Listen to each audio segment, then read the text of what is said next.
Ito yung materials nila guys, ginawa sa aking asawa at anak.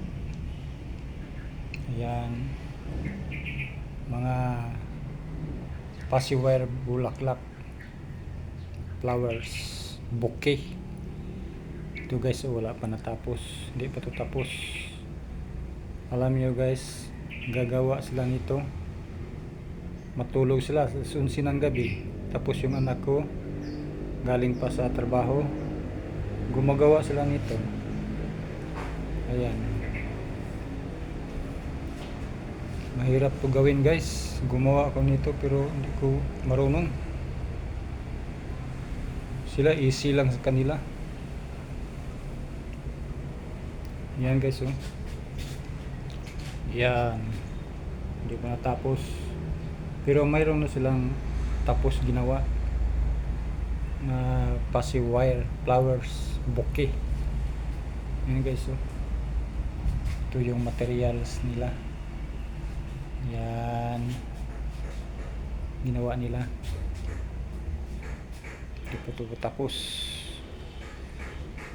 Yan guys, tapos mayroon ko ipakita sa inyo guys yung tapos na. Ito guys, nilagay nila sa taas. Sa taas nila nilagay. Ayan,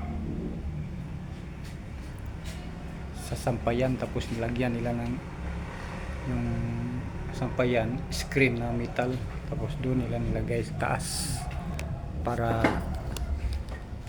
buksan natin to guys, ha. Bahala sila magalit guys kasi ayaw ito pabuksan. Ayan guys, so guys, so ginawa nila. Ayan, ginawa nila guys na passiwire.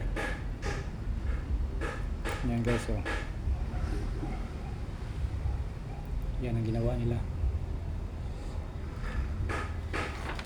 Tapos takpan na ito ulit, baka maabutan tayo. Mayroon pa dito guys, buksan natin ito. Ayan, ang ganda. Ang ganda guys, oh. Lalo yung nakarido. Ang ganda pagkagawa nila guys. Ito yung ginawa nila. Nagpuyat dito sila guys. Ayan, nagpuyat sila dito sa kagagawa. Nabulol ako sa Tagalog eh. Ano ba yan ito? Ayan guys,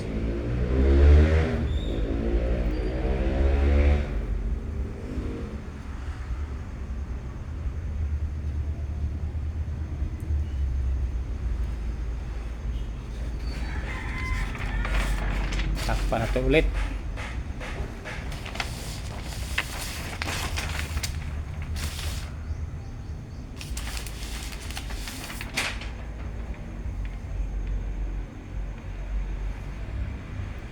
Thank you guys, thank you for watching. Bye bye for now, thank you so much.